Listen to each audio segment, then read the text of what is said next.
जय श्री राम। आप सभी का हमारे YouTube चैनल अंतरिक्ष एस्ट्रोलॉजी में हार्दिक स्वागत है।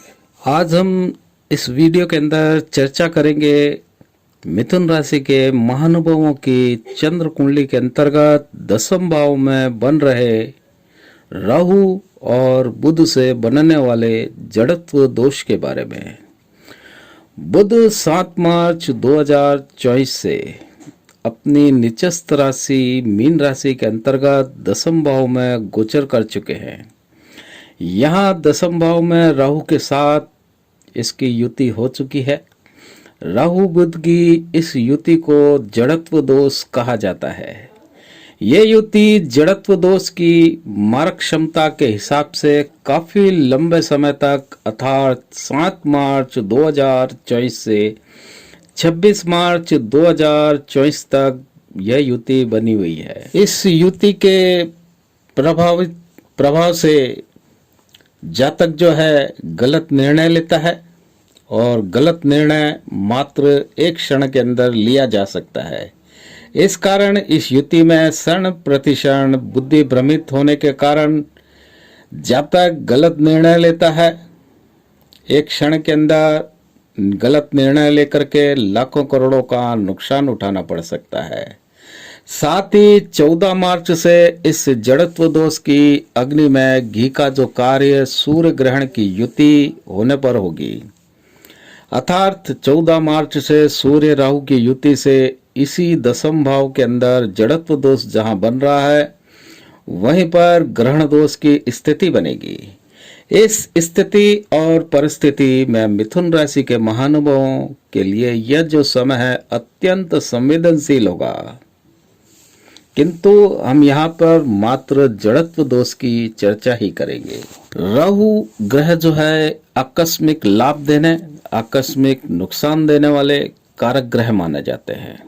वह लालच इनकी सबसे बड़ी गुणवत्ता में आता है।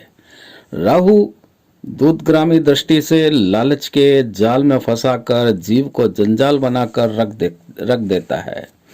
यह जड़त्व दोष उस समय और अत्यधिक शक्तिशाली मारक प्रभाव देता है जब मूल जन्म कुंडली के अंतर्गत यह युति हो या बुध या राहु निचस्त हो। ऐसे व्यक्ति को करीब जीवन में प्रत्येक क्षेत्र में हानि उठानी पड़ती है और ये सभी राशियों पर अप्लाई होता है, क्योंकि बुध बुद्धि के कारक हैं, गणितज्ञ हैं और राहु है माया जाल। तो मित्रों, इस राहु के माया जाल में बुद्धि फंस करके काया पलट कर देती है। अब ये ग्रहों की शुभता पर डिपेंड करता है कि काया पलट शुभ हो या अशुभ रूप में बदले। मिथुन राशि के दसम भाव अर्थात कर्म भाव में यह युति हो चुकी है। कर्म के द्वारा मनुष्य जीवन यापन हेतु भविष्य के लिए धन व मरणोपरांत मोक्ष की गति हेतु पुण्य कर धन व पुण्य को संचित करता है। 26 मार्च तक आप मिथुन राशि के महानुभावों को कोई भी निर्णय करने से पूर्व एक बार नहीं 10 बार सोचना होगा कि आपके निर्णय से भविष्य में क्या दूरगामी प्रभाव सकारात्मक और नकारात्मक पड़ेंगे, क्योंकि राहु देगा तो छप्पर फाड़ के, किंतु यदि लेगा तो हाथ से भीख मांगने का कटोरा भी छीन लेगा। मात्र एक दिन में राजा से रंक करने की ताकत राहु ही में है। दसम भाव व्यापार, नौकरी, छोटे उद्योग, रोजमर्रा की कमाई के साथ साथ मान सम्मान, पद प्रतिष्ठा, मानदंड, मुकदमा, आत्मबल, संघर्ष क्षमता का भी है। विद्यार्थियों के लिए यह जो भाव है कंपटीशन व हाई एजुकेशन का है, तो इन क्षेत्रों में विशेष हानि का संयोग हो सकता है।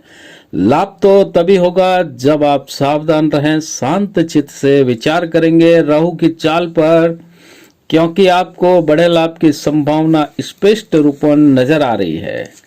पहले विचार करें इसके दूरगामी प्रभावों पर। जो लोग शेयर मार्केटिंग, जुआ, शराब 2 नंबर का कार्य करते हैं, शेयर मार्केट में डेली ट्रेडिंग करते हैं, इनको विशेष ध्यान रख करके वायदा व्यापार क्रय विक्रय करना होगा, क्योंकि राहु स्पष्ट रूप से कहता है कहत कबीर सुनो भाई साधु, बात कहूं मैं खरी, दुनिया एक नंबरी तो मैं 10 नंबरी।